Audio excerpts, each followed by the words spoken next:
he's got to be on. He was about gun reform, so it wasn't bad. I'm just saying Yeah. how He's weird still is that about gun that reform. nobody's ever heard of damn Uvalde. That's all I'm saying. Of all the places, Yeah. ain't nobody Yeah. heard of it. You go to But I Houston, mean, you good. go I to mean, Dallas, were but cool. Uvalde, there's only like 16,000 people in that place, you know? All But there's right. a lot of towns and stuff that we've never heard of, but it doesn't mean they don't exist. I mean, we All right. took something like this, I guess, to put it out there, and it's unfortunate. But he was Bring your ass back. Nope. I'm coming back into StreamYard. Bring yourself back to the back office. If y'all would, step into the office. Step If y'all would, into, you on timeout. Okay. yeah, So, step into the principal's office. Y'all ain't paying attention. yeah, we all got to step out and but step back he in, was guys.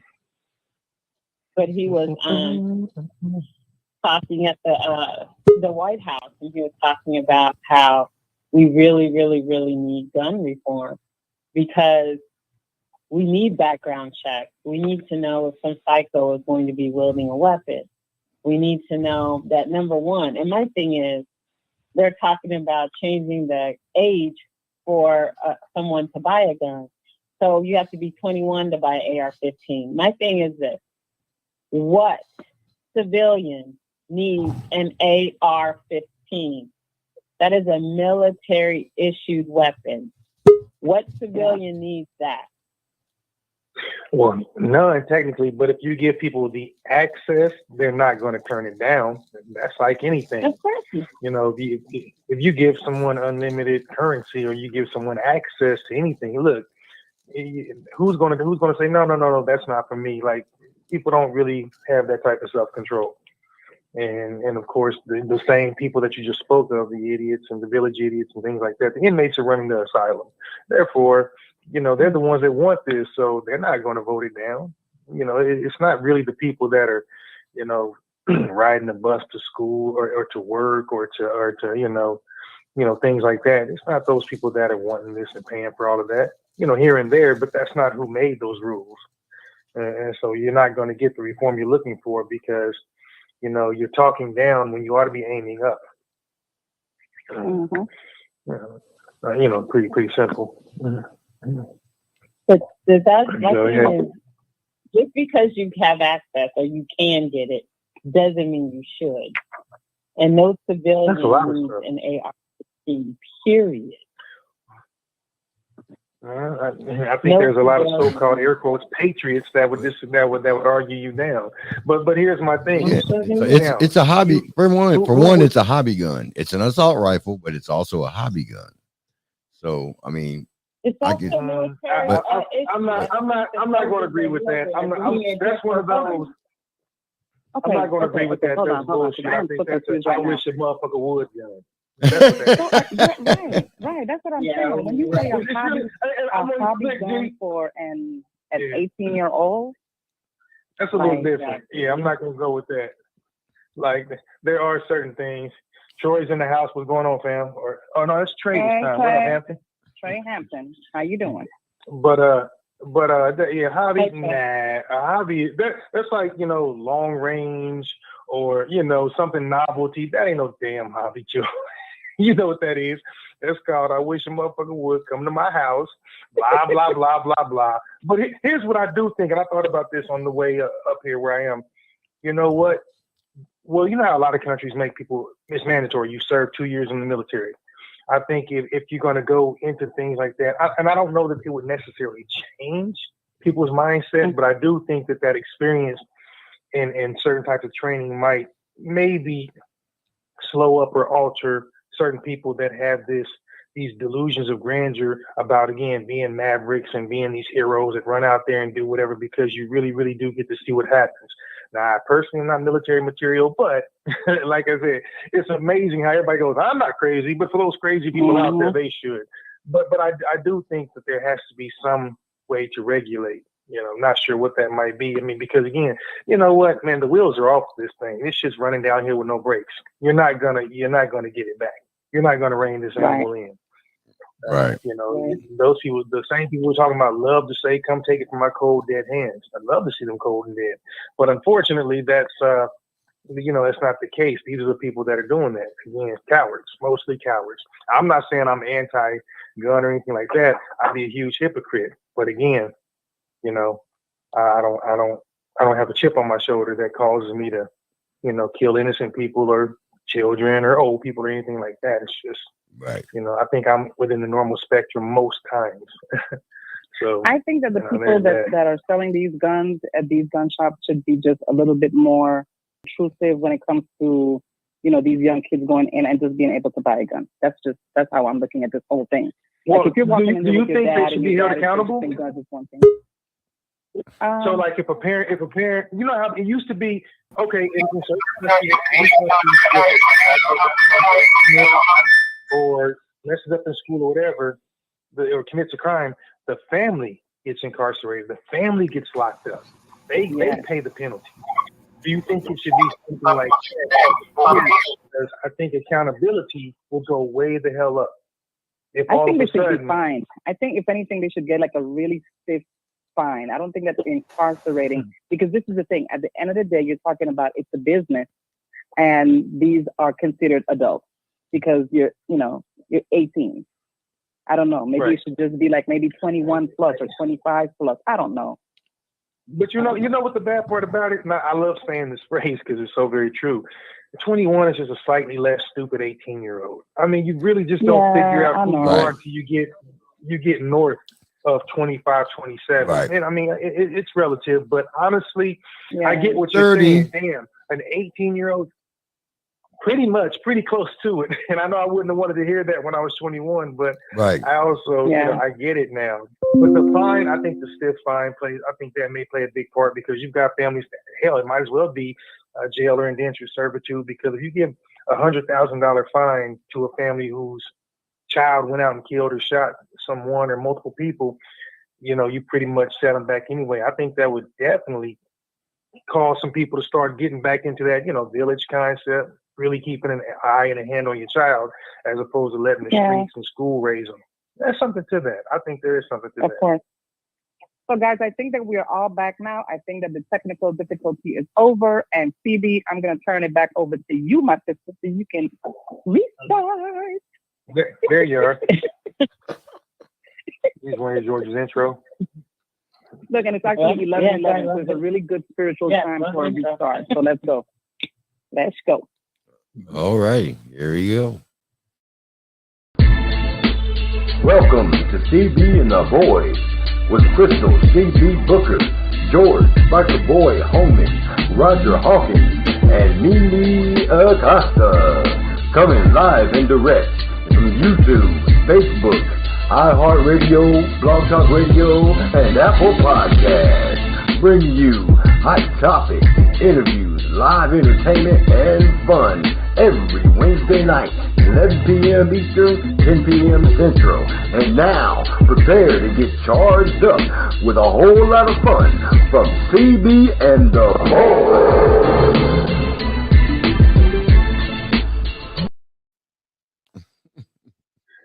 George been in the lab. You've been in the lab. All right. That was dope. That was cool. Just a little bit. George been in the lab. I like it. Yeah. All right. Hey, you see that came in, that Intro has been done. Trey's comment that came in? Now everyone knows. Everybody knows they are watching. All right. So shout out to Inspiration before we move further. She, as we know, she is on her weight loss journey, and she has lost over 100 pounds. She is now in a size 18 and almost in a 16 because she has room in the 18. So in a couple of months, she'll be in a full-blown 14, 16. She is doing That's my girl. amazing. Go ahead, girl. So shout out to Inspiration. Yay! Yeah. I like her.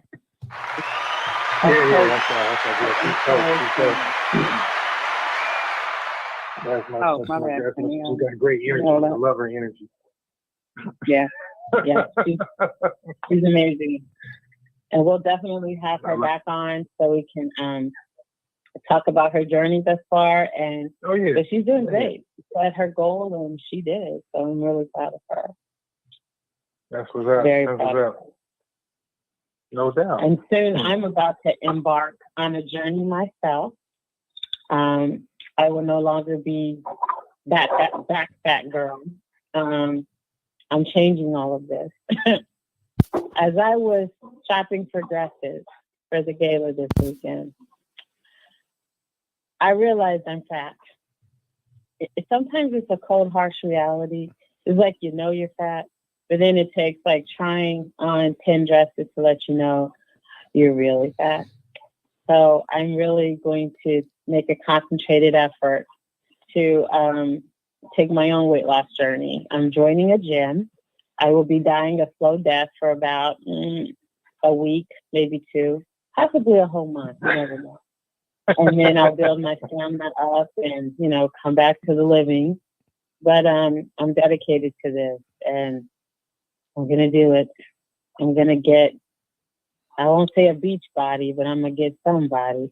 At least it won't be a beached whale, which is where I'm at right now. So I am very, very committed. So that's what if I may jump in. See, I got to jump in because all of that right there sounded half good and half fucking shit. Anyway, this is the thing, sis. First of all, I hate that word fat. I like the word juicy and sexy and voluptuous and gay. You know how I feel about that. But, knocking down some pounds and getting yourself right and making that lifestyle change needs to kind of like be the words and not like I'm fat, I'm well, I'm this, I'm that. We're changing all that shit. I'm just letting you know that right now. We're going to work at ourselves and we're going to start with self. So what we're going to do is we're going to get in the gym. We're going to drink plenty of water. We're going to, change our eating habits. Maybe not kill some stuff, but maybe just minimize on how much of it we eat. You know what I'm saying? Because I have gone from making big plates to making little bowls. Let me just make a little bowl. Let me just get a taste of this and a taste of that. So basically, in a nutshell, a day and not starve yourself. What you just said to Crystal is, if you say that about yourself again, you're gonna what? I'm gonna whoop that ass. Yeah. George is button happy today. Where's the disclaimer? We got to put that up. My bad, because we just going. We got so much to talk about tonight, so we just going. Warning, the following video contains explicit language, which may be offensive to some viewers or inappropriate for children. The content within this video is intended for mature audiences only. Ask and thou shalt receive. And we are mature. This is after hours, so you already know. We're going to say some things. But you know what? Oh, yeah, I'm proud of her, though. I'm proud of her. Yeah, and she's on this journey. But the biggest thing, what really impresses me is that she's serious enough and she feels enough about it that she got on the show and said it publicly. She didn't hit us in the text group and say, "Hey y'all, look, this is what happened, and this is what I'm gonna do." She got on the show and said it publicly. We had a conversation about this. Her and I had a conversation about this yesterday. I just didn't think that she was gonna be like, "Ta-da!" Right. Oh, you know what? Ta-da! Shit, I'm with you. You know what, though? My heart's out to you, cause props to you, props to you. I wish you luck. I'll be there for you. Anything you need. I'm in it with you, sis. I'm in it with you. I already told you. Well, I ain't saying shit to my segment, so y'all can keep on moving. Y'all can throw all your accolades and shit out as you want. Y'all kiss my ass. Y'all ain't gonna ruin my segment, fuckers. Okay, well, you know what? I need a sip. Hell with my segment. But it's coming. It's coming.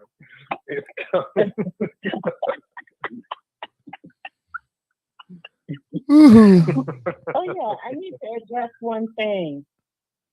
What the heck is Teresa Wednesday? I did not get that joke. Explain. No. You started it. I just finished it. That's all I'm going to say about that. See, and you live where you should know what that word means. You live where you should know what that word means. I know. Mimi knows. George isn't, you know. No, He's I at don't. home, I don't. Really? Oh my God. Okay, for the people out there, in English, ¿cómo se dice chorizo? I know that was sexy. Sí. Oh, now she wants to shut up, you suck. You know, she's too late. You're terrible. You're the worst. You know. Oh my God, dude. See, I'm trying to keep it casual. I'm sipping into my second. Y'all freaking my shit up. Y'all over there drinking and shit. So anyway, so I'm doing this platinum 100% agave tequila. That is what. Wait, hold on! Don't do that to George. Don't do that to George. Don't do that to George. Don't do that to George. What?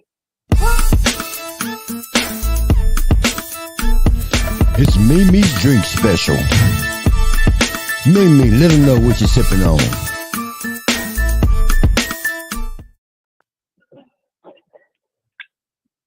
Agave tequila. I'm sorry. You guys already had to have known that I already started before the show. But anyway, having me some tequila. Look, this is the thing. This is what I'm going to say. We have had over, it was what, like 8, 9 mass shootings over the weekend. My condolences to all the family and friends, for all of the victims, and my condolences to everybody. And I'm taking an agave tequila shot for all of them. This is where I'm going with it. So you're right. So, yeah, that's where we are on this evening. So, like I said, I'm very happy to see the 4 of us up in this square tonight. And shout out to Trey Hampton and Asset Management. Always with us. Hello. I'm going to be nerd girl tonight. So. That's okay. Okay. Do what you do, Velma. Do what you do, baby. What you got, G? What y'all drinking? That's how you're supposed to say it, too. Oh, what y'all drinking, Smokey? High quality H2O. No damn bottled water. High quality H2O. No. You got something else? I didn't have time to stop. I've been out on the episode today, and I mean, I barely made it back. I barely made it back in time for the show as it is. You know, I had some got to be motivated. Yeah, man. I had some things going on. You know. It's all good. And because I hit him up. I was like, good. Yo, you in yet? Yeah, I saw that. I got you, brother. I got you though. So my thing is, I've been out all afternoon dealing with this. Bam. Hey, new CVO. Go ahead. New CVO, baby. Thanks to the wifey. Wow. Thanks to the wifey. Hey, how about you keep it up right this time, sweetie? Shut up, stupid. What's that supposed to mean? Does it mean that it's his fault that something happened to us, or what? Because I wrecked my last one. It means he needs to keep right. He needs to keep his ass upright. He knows what I mean. So right, do your thing, look, brother. Do your thing. That's you know how sometimes people just look different on like, you know, TV or the screen, or like even like, you know, when they come on our show, whatever. And I've only seen George's wife maybe once or twice. When we all get together, I think the woman that comes and punch Roger really hard in the freaking stomach, I'm gonna know that that's her. Right. You know, it's funny you would say that, because it's just possible. It is a possibility. Yeah. It's very much a possibility. Barbie know her big ass can't catch me. All that she is. You know, I stay in shape so I can outrun her. Nick ain't catching me. So that's yeah, cool. so I've been dealing with that all day. Now I'm now I'm $500 a month broker. So that looks like a cruiser. It looks like you're cruising, right, George? This is not I don't know what you were doing before that you crashed, whether you were being It was almost the same, except it was all black. Yeah. Okay. It was basically the same, except it was all black. Except this one, the difference is this one is the CVO model. The CVO is the best Harley you can get. It's comes fully loaded with everything. I mean, heated seats, heated hand grips, everything. Everything. It's a waffle iron. It's got an espresso machine. It's got a Keurig on that. It's got a smoker. Did you see the smoker in the back? Look, it's a smoker in the back. Just look. There's a smoker back there. I'm telling you. I mean, making hot wings and links and shit. That thing got hey, I'm gonna tell you that thing got everything. It's got everything but air conditioning, and it's got that too if you go fast enough. And it's a CVO, so they will. They ain't say you can't. They ain't say you can't eat and drive. Don't drink and drive. You can eat and drive. That part. Eat and ride. I love it. I love it. That's what's up, though. Enjoy your summer, man. Mm-hmm. CD, what we got, baby? I plan on it. We got a lot, but shit. Was she drinking? Hold on. What are you drinking, CD? Oh, what am I drinking? Oh, what the heck am I drinking? I saw you drinking something. It looks orange. Looks like gin and orange juice. It's Smirnoff Ice. Oh, it's the screwdriver. I'm drinking a screwdriver. Oh shit! Go ahead, sis. Yeah. Okay, brother Roger. I know you got something good over there. What you got?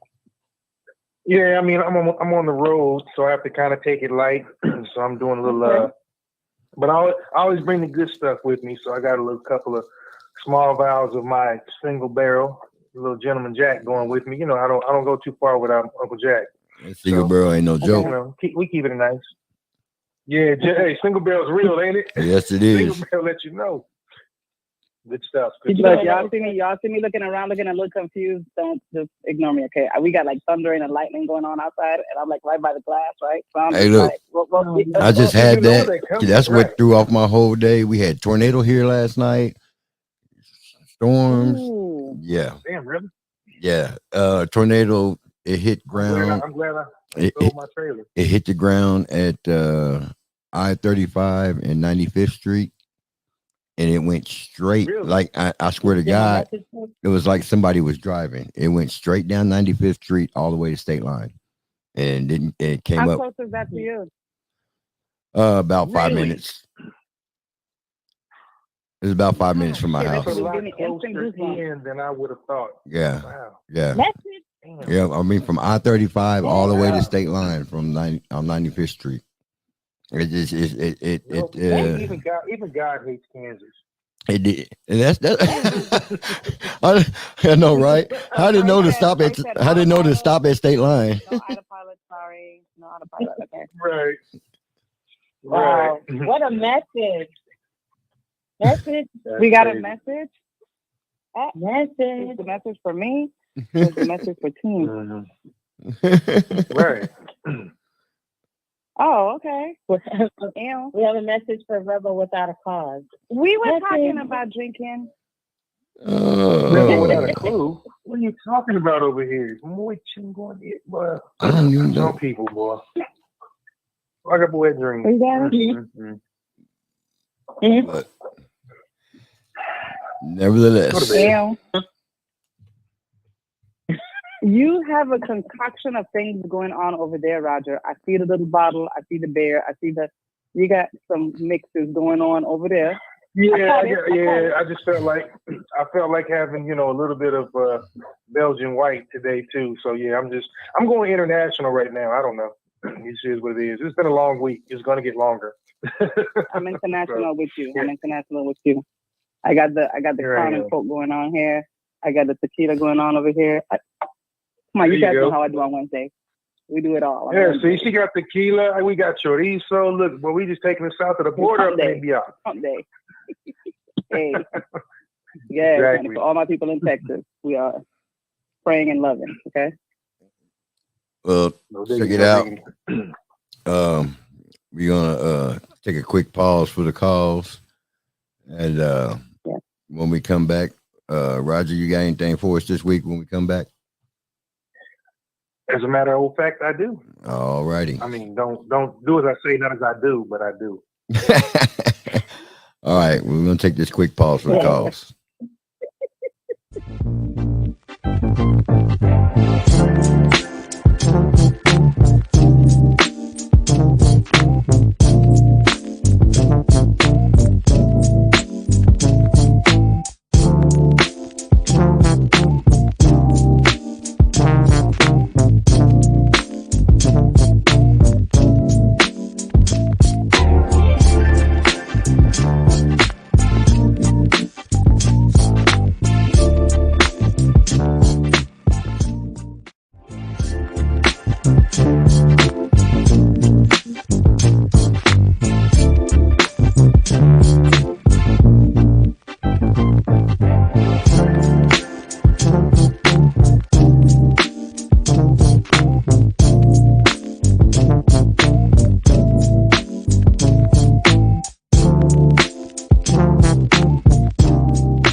불타오르네.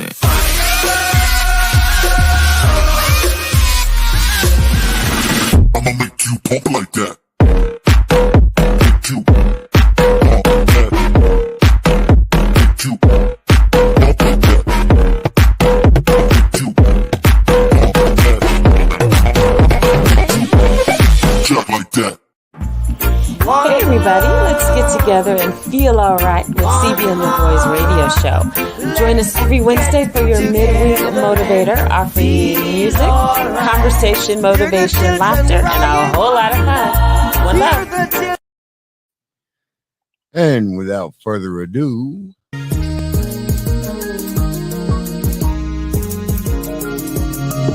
oh yeah, business tips with Roger Hawkins.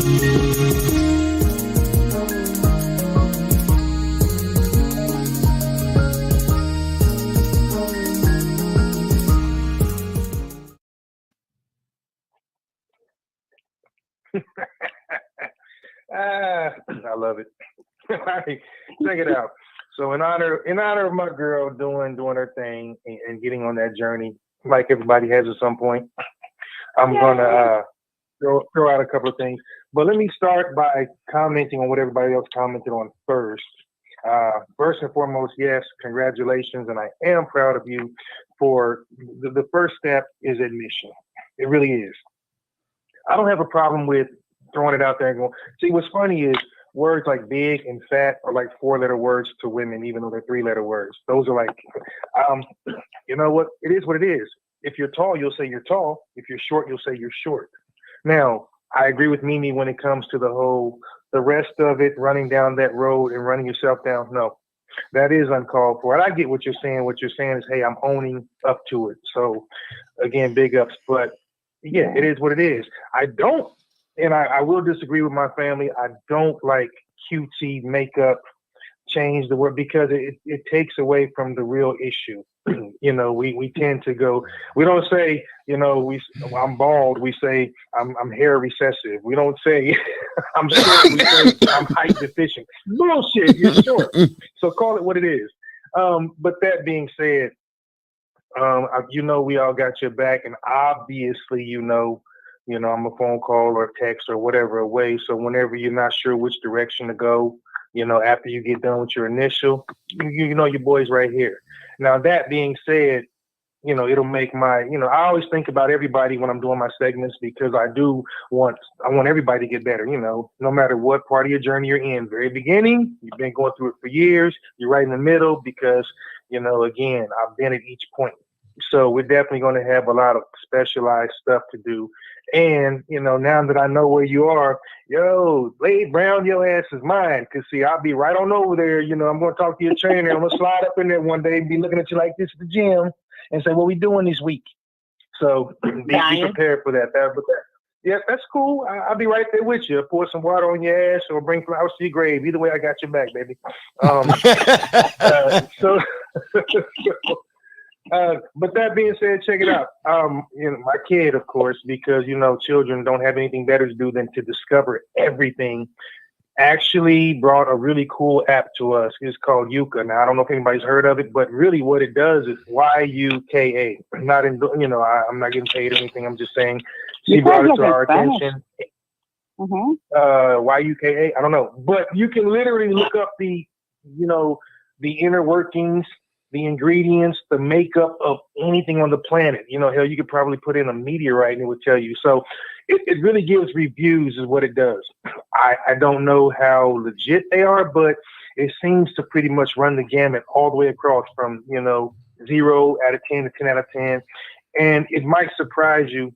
A lot of the products that we do use on a daily basis, kind of get poor reviews. I'm not saying it's law, but I do think it's a really cool and interesting app to put in some of the stuff that we use, whether it be, facial products or whether it be, of course, food and things like that.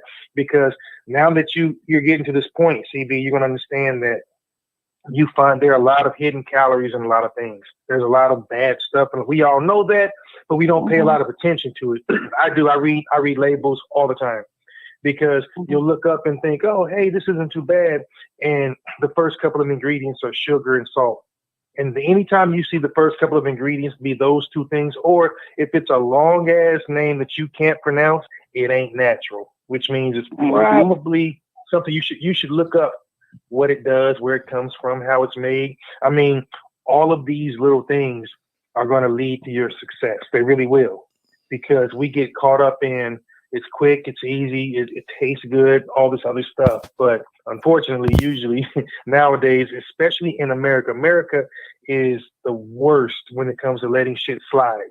I mean, you can say, listen, only 1 out of 3 camels died when we used this on them, but you know what? It's safe for our people to eat. I mean, that's America, baby. And don't get me wrong, we're all kind of sipping on a little bit of not so good.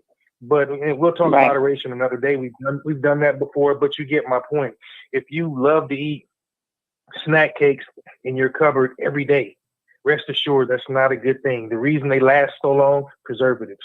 It's a known fact that that morticians and embalmers use like a third of, and this is kind of macabre, but they use a third of the embalming fluid they once used, like say 60 years ago, because humans are so well preserved already because of what we eat. It's a flat out fact.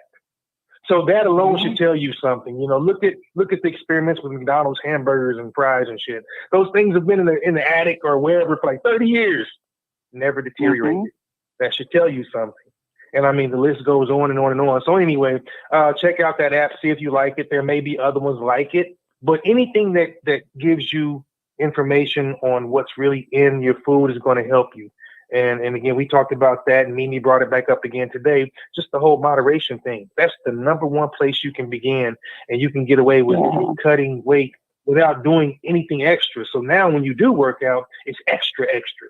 It's portion control. I talked about grazing a little bit. I've talked about a couple of different variations of things I do depending on what I'm, working towards.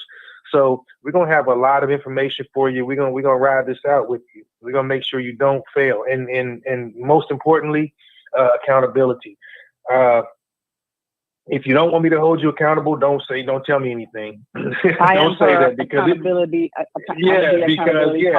one thing we're gonna do, hey. On the days you don't want to hear it, we're going to ask you about it. On the days you really want to hear it, we're going to ask you about it. So, let's do it. Let's do it. You're great now. You're going to be better. So, that's really about it for today. Just kind of, throwing that out there. Maybe let's, start to do your research. Everybody out there, do your research. What's going on, Freddie? Freddie's hollered out to us.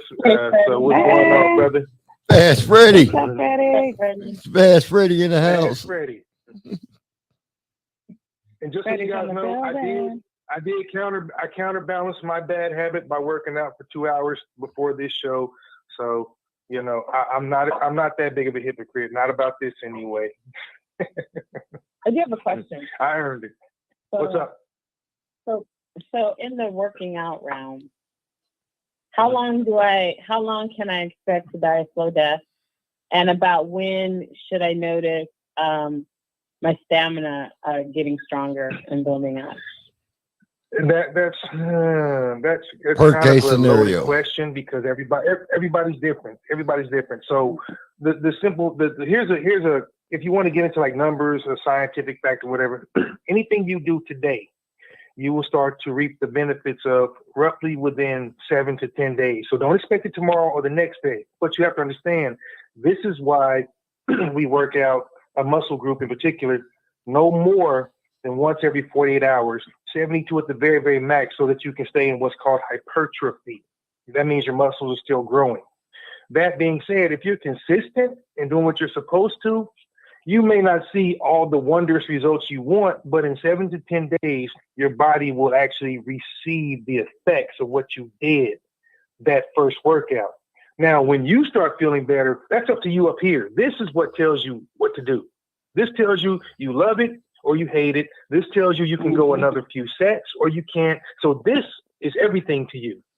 And so I can't tell you when you're going to, you're going to stop dying, your slow death and things like that, because I've been working out for 4 decades, and there's still days when I'm like, why am I here? But I never turn around and walk away, no matter how bad I don't want to be there. Then there are days when I'm ready to go.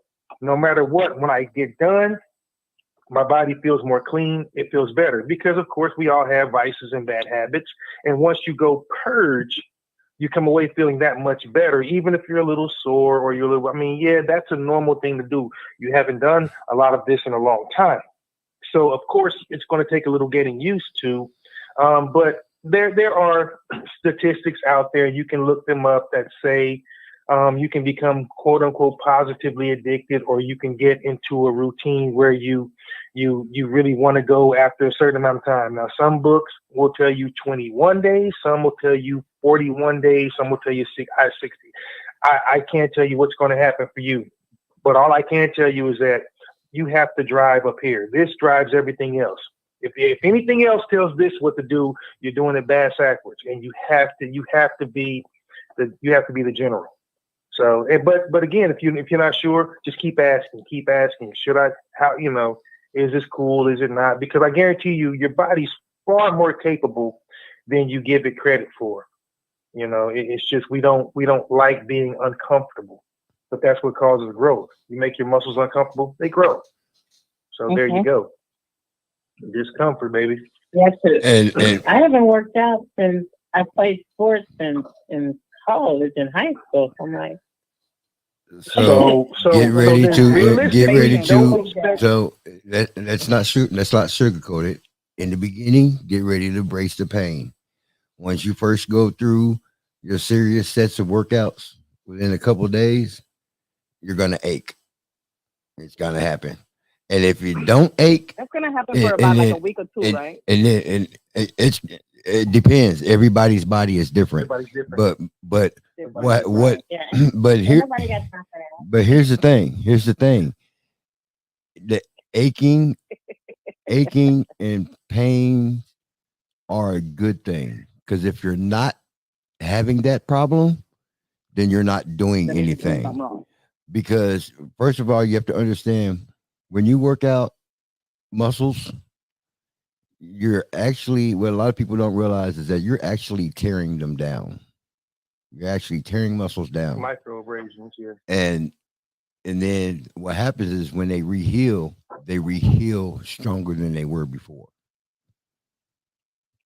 Does that make sense? They're actually called micro tears. Don't come back. If you tear Not them, as quickly, no. Okay, wait a minute. Now, I know you've seen the 60 and 70-year-old bodybuilders, and these sisters are bad. As a matter of fact, Jada Pinkett's mom was one for what I thin. So don't give me that. No, you don't recover as quickly, but don't say you don't bounce back. Now, I'm going to kind of piggyback a little bit of what George says, but I'm gonna pull it to the left a little bit. You're right. You're not high school or college anymore, so you do have to be very, very careful when you first start. I would suggest, if I were going to train you, I would say we would do a lot of warming up and a lot of slow static stretching for a while, because I wouldn't put weight on anything for you, I've used very little resistance for a very long time, because the one thing I always prided myself in when I was training people and when I was coaching for a long time is very, very, very seldomly did anyone get hurt. I don't care about national championships or anything like that. I love the fact that people almost never got injured when I trained them, or no matter what we were doing, track and field, volleyball, in the gym, because I'd rather go methodically, slowly, than to jump you into something. Now you can't come back for a week or two. You did nothing. And if anybody, look, I get that you're going to be sore. George is right. You're going to feel it. You're doing things you haven't done in a long time, but there's a difference between pain and injury. That's an old phrase. What coach say to you, George? Is it pain or injury? Why, coach? Because what's the difference? Practice through. The pain, you can keep going. If you're injured, we got to call the hospital. But the truth is, it's gonna hurt. And if you walk out there and get out there and do a couple of things, and you're like, I'm in pain. Hey, stop talking. Don't even talk. But yes, you do have to listen to yourself. But there are ways to check your target heart rate. There are ways to kind of monitor where you are so that you don't take yourself into a critical zone. And again, this is not a sprint. As much as I hate to say that I'm a sprinter, this is a marathon. So don't expect to be ready to go in 3 weeks or even in 3 months. Listen, how long have you been out of this? You just said since high school or college, right? Okay, then. Don't expect this to come back to you right. So don't think it's going to come back to you in 30 days. The thing is, you're going to be better, and you're going to in that 30 days, if you stay consistent, you're going to be amazed at how your cardiovascular improves, your breathing is going to improve, your endurance, just going place to place and doing more things. All of that will absolutely improve. That's going to happen first. You rebuild from the inside out, believe it or not. See, we all want to see ourselves looking in that mirror. You rebuild inside out. And let me clarify also, and put this out there. My challenge to you is to just make it past the pain stage, because I don't want you to think you're going to constantly feel pain, because you're not. Starting out, you're gonna feel pain for a while. You're gonna feel some pains for a while as you work different areas of your body. But that's to be expected. But guess what? If you continue and you push through them, and you follow a program, you get a program, and you stick with the program, guess what? Those pains are gonna go away. And when those pains, and then when those pains go away, guess what? You just went past your first step. That's your first milestone. Get past that and keep going.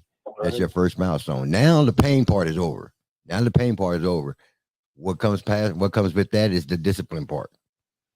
And to push through and make you got to set yourself goals. I mean, of course, there's always a long-term goal, but set yourself tiny goals first. That part. Set yourself tiny goals and hit those tiny goals, short-term goals. Hit those goals. And my first challenge to you is make that first goal getting past the pain stage, because it's going to be hard mentally, physically, and mentally. Physically and mentally, because mentally you're going to be like, man, fuck this shit, but guess what? You can't fuck this shit. I want you to reach out to me on your short-term goals. I have so many things that are built up here. I could help you with weekly, monthly, damn near hourly. I would really love for you to stay on me about short-term goals. And again, if it's every Tuesday, if it's every week, if it's just checking in, look, I'm a numbers guy, so I kind of get off into that kind of thing. So we can break this stuff down incrementally. We can do percentages. I don't care. But the thing is, I'm not going to reach out to you to help you do that. I want you to reach out to me and let me know you're serious about it. And then I'm going to just snowball it at you. I'm not going to hold anything back, but I want to know that if you check with me on Wednesday or check with me on Saturday or Sunday and go, hey, where you at? Raj, you're supposed to be, letting me know about XYZ. Boom. I'll stop what I'm doing. That's for sure. And Trey said it best. Trey said you got to crawl before you walk. That's true in everything in life. Crawl before you walk. So 100%. But I think you got a lot of support behind you. So you're straight. It's on you. So let's do it. Let's do it. No gloves. No gloves for you. To bring in the new year smaller. So that's my goal. And what's going to happen is, and I'm giving you guys the timeline from right now. Next year, the last week of April into the first week of May, we are going to St. Thomas, Virgin Islands for Carnival. I have said for a number of years that I'm going to get in a troupe, half naked, with my feathers everywhere. I'm going to do it. And I would love for the entire team to go to the islands and let's just have a great freaking carnival week. I'm going to leave it right there. That's two. That's two of them I'll have to go to because I'm going to the one in Trinidad. Are you talking about back to back? Because are you going to Trinidad in February? But are you talking about back to back? Because you know the cruise that we were trying to set up for the CB's annual was that. Look, we can still do that. We are going to the Virgin Islands for 1 week. I don't know how. Then you're gonna be there. Then we're gonna be there for a long time because the cruise the cruise I got picked out. Yeah. But remember, that only rolls in the morning, and by evening it's out. I'm talking about being a whole week on the island, enjoying the locals. Basically, he's going to need time to get bail money and get out of jail and get back into her feathers, and that ain't gonna happen in 24 hours. She want us to fly into the Virgin Islands. That's what she want. To fly in and stay for a week and then roll out. Because when is the cruise? That's a whole different. Earlier in it's like the second or third week of April. The ones that we were looking at. All right, we'll figure it out. Anyway, we'll talk about that later. Let's keep moving on. What's next? We'll figure it out. Well, CB, you want to? Yeah, you want CB? You want to set it up? This video. We're gonna probably just run this video right quick. So this weekend, I am flying to West Palm Beach, Florida, for the rebranding of the Estella's Brilliant Bus, which is the organization that is near and dear to us. And we're also partnered and a part of that organization officially now. So I'm going to West Palm Beach, and they're having like a red carpet gala. And here is the promotions for that event that we have for you guys. So check it out.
All right.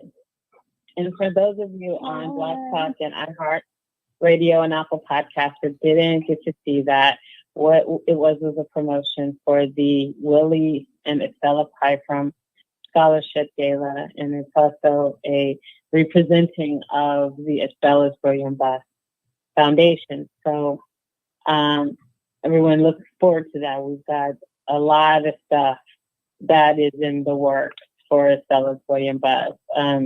Things we can't talk about yet, but I will have more to report when I get back next week. I come back on Monday. I leave tomorrow for a 3-hour layover in Detroit, but it's okay because at the end of the day, I'll end up in West Palm Beach, Florida. So yeah, whoop, whoop. Anyway, so look forward to that. Like I said, I'll have more to report when I get back. So some big things coming. So look forward to that. Oh, Willie P, Mr. Python, that's my guy. That's my guy. He is an OG, boy. He pulled me to the side like, come here, young buck. Started schooling me. Yeah. Yeah, Florida boy, that's my guy. It'll be really, it'll feel really good to see them again. Yeah. It'll definitely feel Yeah, good we to see them again. Oh, well, give my love. What's Yes, that? I'm looking forward to it. I got my dress to fit. And it fits. Yay! It fits. We were talking about that yesterday. I was like, look, man, if that thing is too big, just get a damn freaking vest and just put it around there. Bow. Put that shape out there. You know? Right. You gotta speak in that joint. Oh. I like, hey, look, there's so much out there to do nowadays. But my thing is snatch the body. Snatch it. You know? Yeah. George, I can relate to. You know we're on fire tonight. We're on fire. Got to be. Don't mind me. I'm having a great time. It's all good. That's what we get for tea. You know? You're scaring me. Don't bring the alien. You're scaring me. You gotta find a cheater alien. That alien is ugly. What you mean? Oh Lord. You don't like my boy? No. I don't like him at all.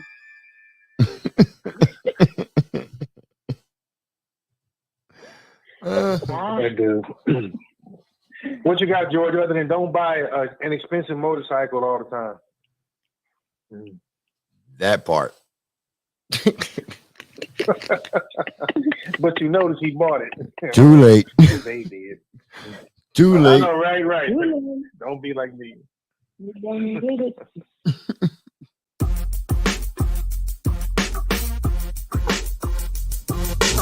Time for George's business tip of the week.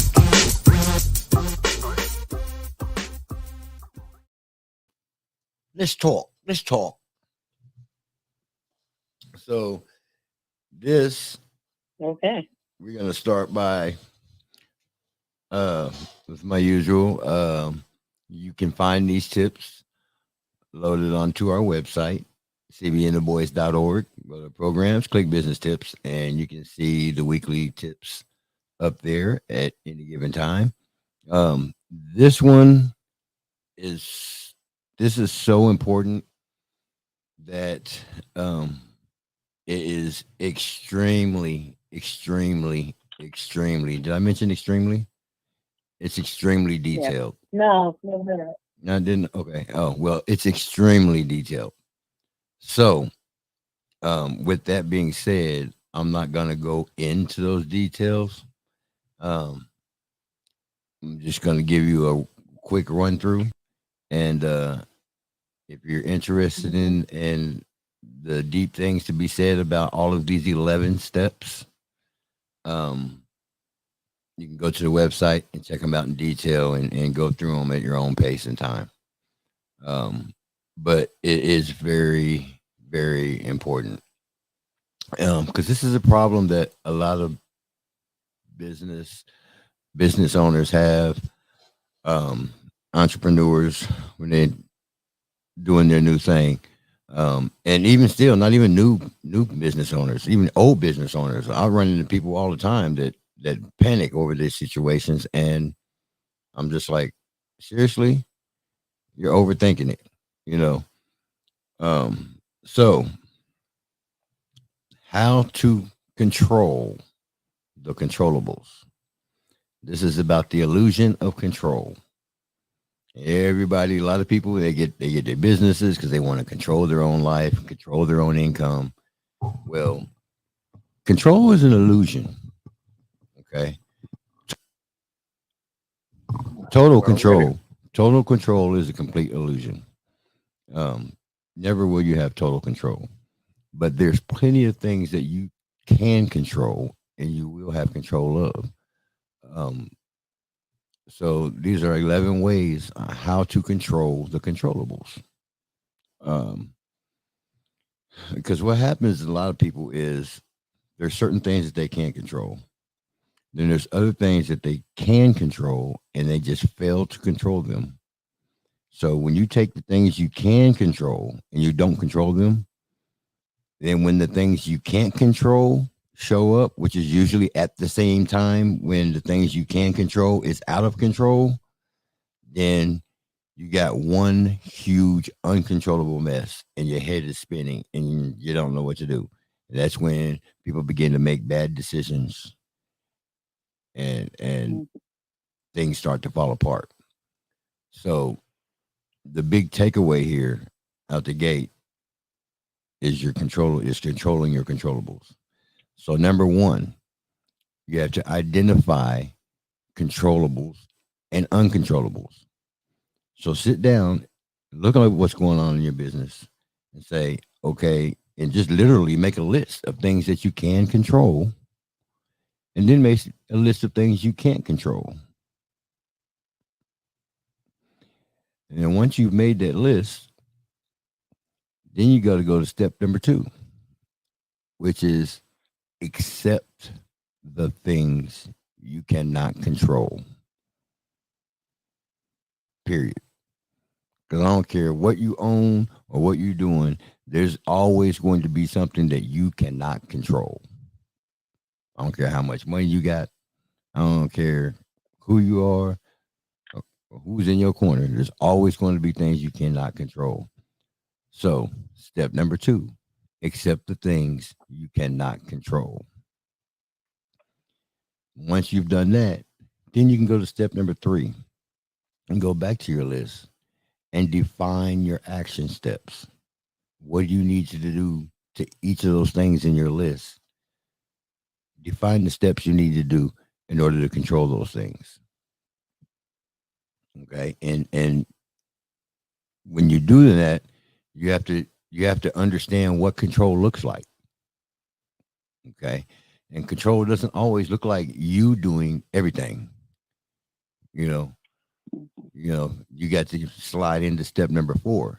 You got to do some things, delegate some things, diarize some things, and dump some things. Period. It's just that simple. Say that number 4 one more time, because that was deep. Well, you got to do some things, delegate some things, diarize some things, and dump some things. Mm-hmm. And once you break it down like that, you can then go in and declutter your space. Just get rid of clutter, because you cannot successfully accomplish anything in clutter. And when I say declutter, I'm talking about mentally, I'm talking about on paper, and I'm talking about physically. You can't just be operating in clutter. It don't work. And if you think I'm playing, if you think I'm playing, you come over in my office and look at it, and then you'll see why. You'll be like, yeah, you can't work in clutter. It don't work. You're bound to have a hiccup. You know what I'm saying? Hey, clutter caused a hiccup at the beginning of the show today. I can't do nothing but take it. It was all me, but you got to declutter, because if you don't declutter, it's essentially going to cause a problem. And guess what? That's something you can control. Mm-hmm. Then, number 6, learn to say no. You got to learn who to say no to, when to say no to them. And then you got to learn to say no to yourself sometimes. Mm-hmm. You got to learn to say no to yourself sometimes. I'm so convincing. You got to learn to say no.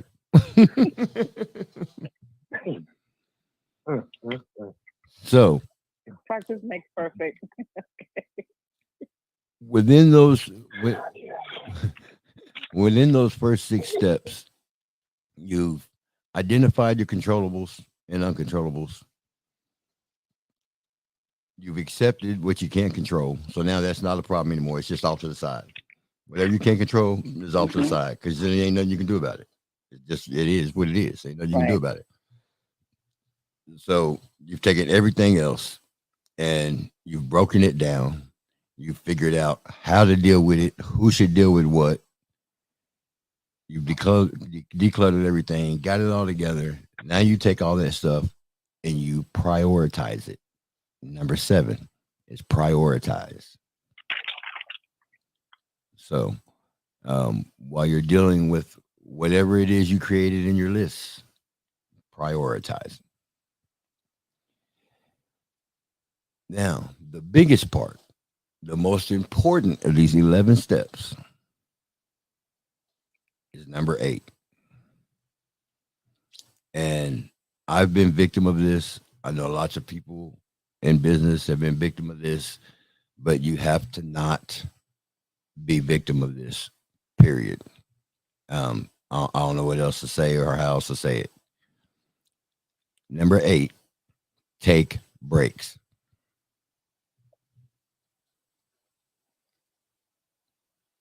Ain't nothing to say about that. Take breaks. You got to take a break. Even if it means going to buy a bike. Even if it means going to buy a new bike. Just take a break. Exactly. I'm just saying. Take a break. Everybody has their peace. I'm just saying. Everybody has their one thing that gives them peace and serenity, and that one's mine. Yeah. So, yeah. But no, seriously, take breaks. You know, you ain't got to take 10,000 breaks, you know, but take breaks. Take a couple of breaks because it can all get overwhelming. You just need to be able to sit back, relax, clear your mind, you know, maybe eat something, whatever, and then go back to it. Take breaks. Because then when you take those breaks, what did I just say you might need to do on the breaks? Never mind. Number 9, control your mindset. Taking breaks will help you control your mindset. Number 9, control your mindset.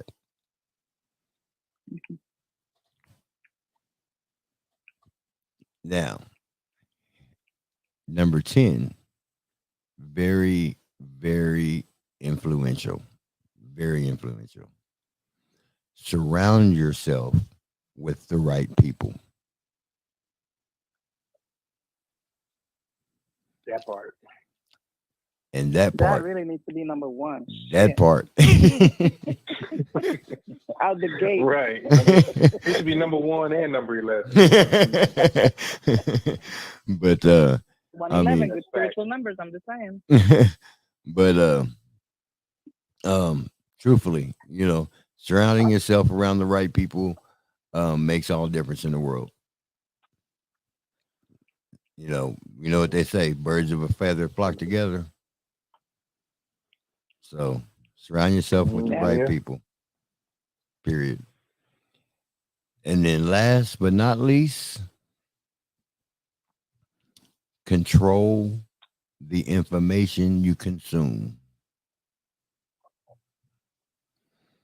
Because believe it or not, it's possible to consume too much information. And when that begins to happen, your mind gets cluttered, and then you start second guessing certain things that probably didn't even need to be second guessed.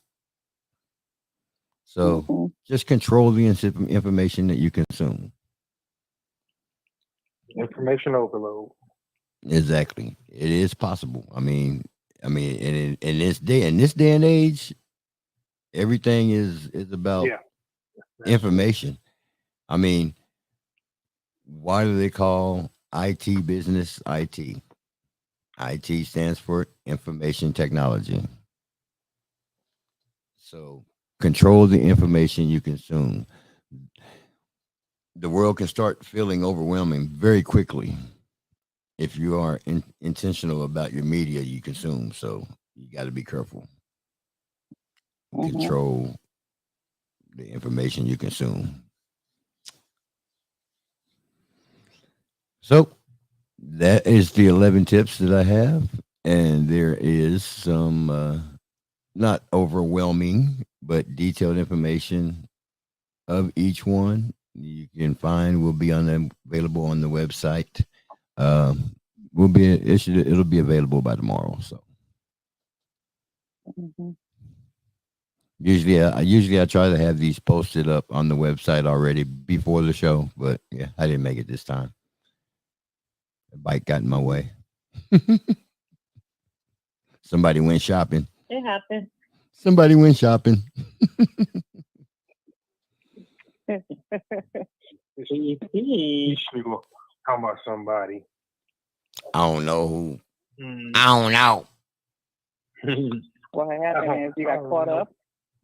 Yeah, that part. What happened is I seen that. Bling. Exactly. Alrighty. So there you have it. That's what it is. Yeah. All right. And wow, Well, CB gets it. I know what time it's about to be, R. Huh? I said, you know what time it are about to be. Yep. While she gets herself prepared for whatever the next lick is, we're gonna take a quick pause for the calls. Hey everybody, it's me, CB. Join us every Wednesday for your Midweek Motivator, offering you conversation, motivation, music, laughter, and a whole lot of fun. So tune in. Let's talk. Join us as we shake things up and talk things out. CB and the boys. Join us for your Midweek Motivation. See ya. So, CB, do I need to roll this beautiful bean food footage? You got something for us this week in the Well, the only thing that I just have for this week is just to recommend to definitely see Top Gun. Hold on. You can't recommend it yet. You can't recommend it yet. I gotta at least do this.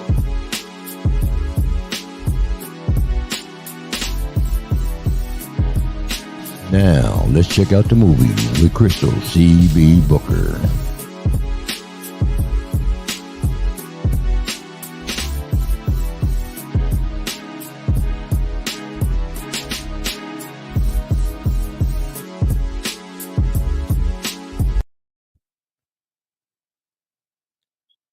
You go. Well, okay.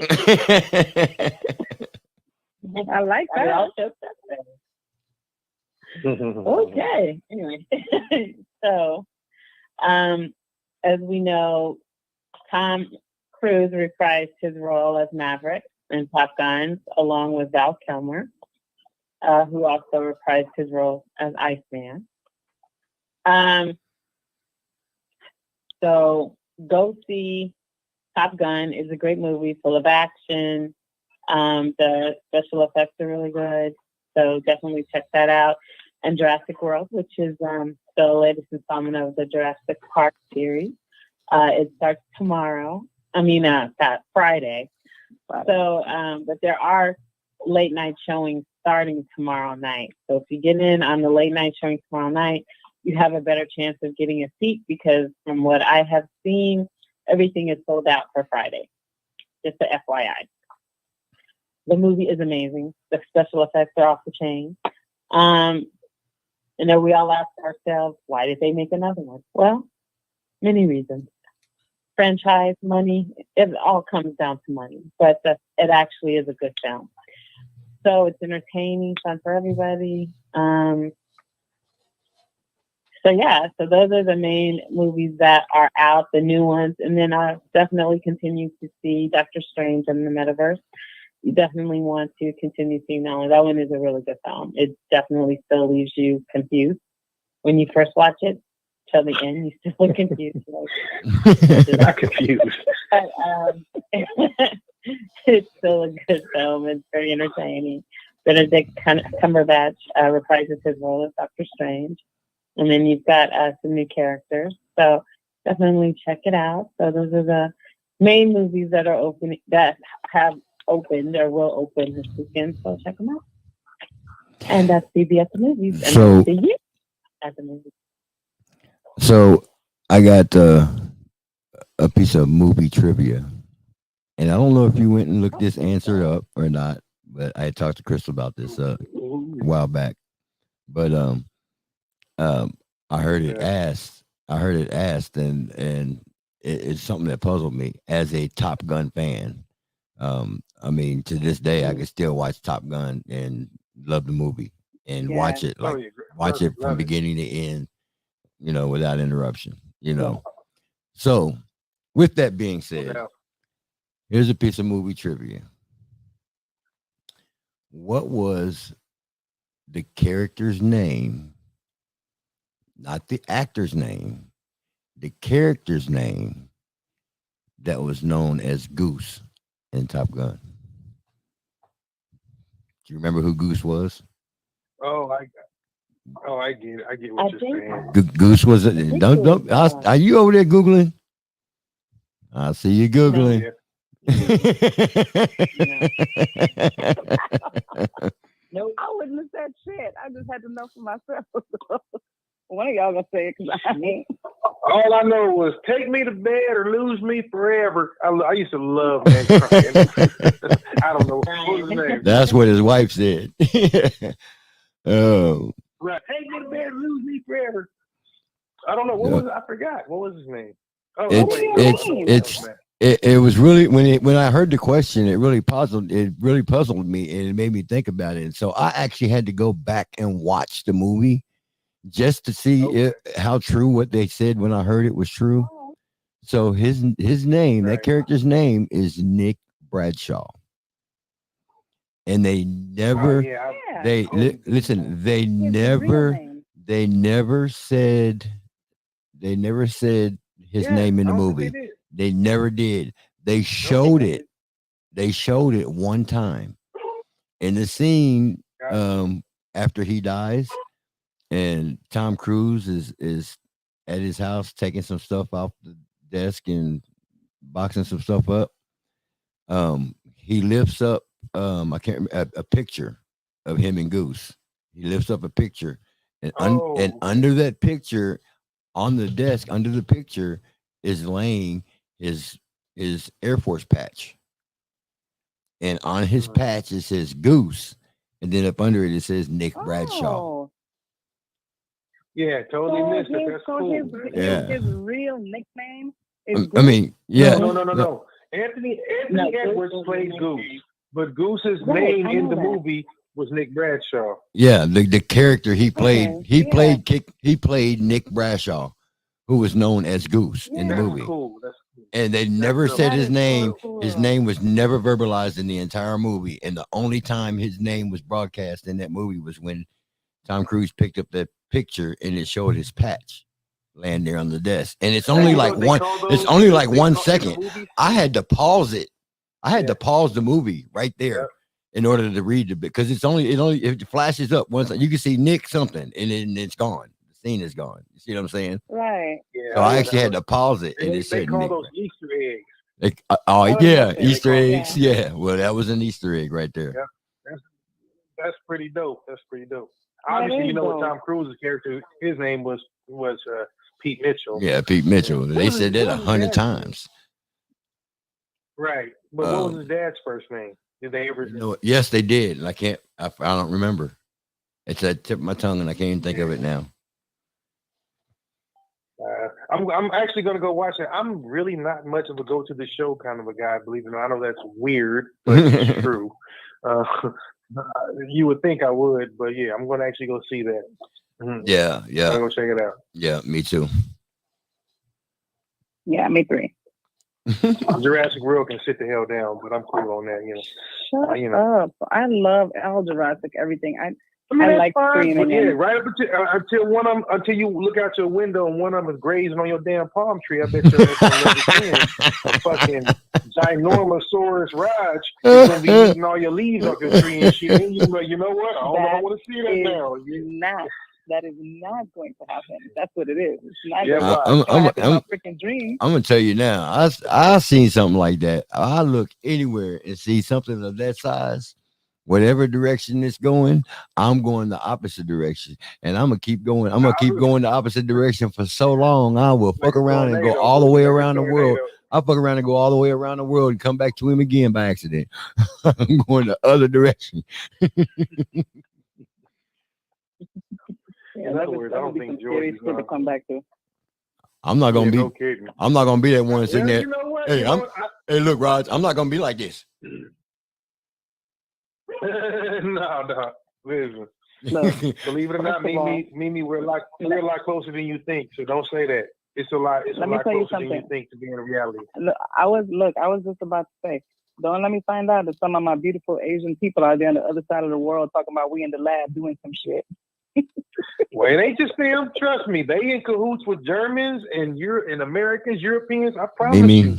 Mimi. Art imitates life, baby. Art imitates life. Just understand that. If it's on the screen, we did a show. Started up. We did a show before you became regular with us. We did a show one day, and I think we were talking about Jurassic Park or something. Somehow we got on. Remember, we got on dinosaurs, and we pulled up a bunch of stuff on the internet about these dinosaurs where they actually take dinosaur eggs. They found dinosaur eggs fossilized and unfossilized them joints. You know what I'm saying? Look at it this way, y'all. I think we talked about that again. Shit. Yeah. But they were cloning things. They were starting to clone things in the 60s, and the first cloned animal that was admittedly publicly recognized was Dolly in 1982. Which tells you if we're in 2022, mama, I promise you, it's some shit behind those glass doors you do not want to see. That's the real deal. So I don't know if we really need to be on a cruise ship. A Tyrannosaurus or a damn pterodactyl coming swoop. Listen, you little pudding, they gonna grab your ass first because Roger's running. I'm out. I'm going below deck or something. Right, that's what I'm gonna say. I'm below deck. Quick, bam. I'm out of here. That's the advantage. That's the advantage of being the little people, because your big ass is not gonna fit through this door that I'm about to go through. And you might be a big ass bird, but I know you ain't picking up this goddamn ship. You tall, George. They might grab your ass first. They swoop down and get the tall man. They grab you by your dome, your head kind of egg shaped. They might scoop you up. G gonna be the head. Bob and weave, nigga. Bob and weave, nigga. Bob and weave. King of the pterodactyl. Hey, I'm trying to tell y'all, boy. Listen. Hey, like Muhammad Ali, fly like a butterfly, sting like a bee. You can best believe I'm a Bob and weave. Stick and move. That's pretty funny. It was scary too. See, that's gonna get people into getting anti-aircraft shit, trying to shoot pterodactyls and stuff. You know how it is. Yeah. I'm still waiting on Nessie to die so she can float to the top of the damn lot. That's what I'm waiting on. You terrible. I'm all for it. Okay, guys, we got to move forward with life.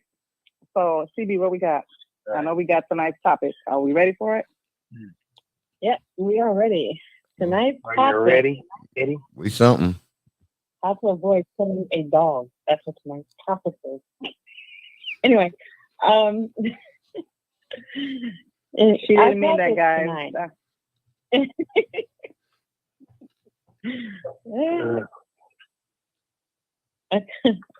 Yeah. So rainforest. Hello. Tonight's topic is, and what prompted this is that one of my white friends apologized to me for being white, and then she was almost in tears, and she announced to me that she's a Republican, and she was afraid to tell me.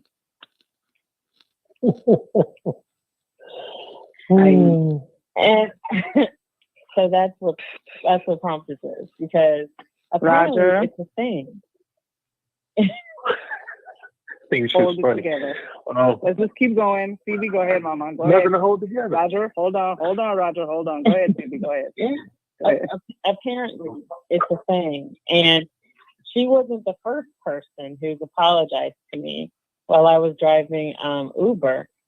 I have passengers, and it's been more than one, who has gotten in the car and then started talking about, the things that were going on in the world. And this one took place when Cheetos was in office, and she was just apologizing for the stuff that he was doing and apologizing for the stuff her ancestors did to my people, as she said. Not Cheetos. And I was just like floored, like, what do you say to that? What should your response be? And I was like, oh, well, you know, I didn't really know what to say to that. I don't really know what to say to that. And like I said, she wasn't the first person who did it. I had another passenger who got in the car and apologized for being white, and she said that we deserve reparations. And so it was a 30-minute ride, and all she talked about was how Black people deserve reparations for what her people did to my people. And I was just like, okay. And all I could do was agree, like, yeah, that's true. And she knew more history than I did, which is crazy. And it was just, it was astonishing to me because I really don't know how to answer that. You know, what do you say when someone apologizes to you for being something they have no control over? If you were born white, you can't miraculously change your skin color. Or you could tan it, but I wouldn't recommend it. But I wouldn't, there's nothing you can do. I can't blame you. I don't look at every white person and think, you know what? I bet that they're relative to Robert E. Lee and they did all this to us and they're prejudiced and they're racist. I mean, if that's the case, then every Black person is personified, you know, and put in a box as being guilty for being Black. You know, if we're the only one in the store and something comes up stolen, then naturally we did it. So it's kind of like that scenario, in my opinion. You can't vilify every white person because they're white for something that their ancestors did or for something that another person has done. You can't do that.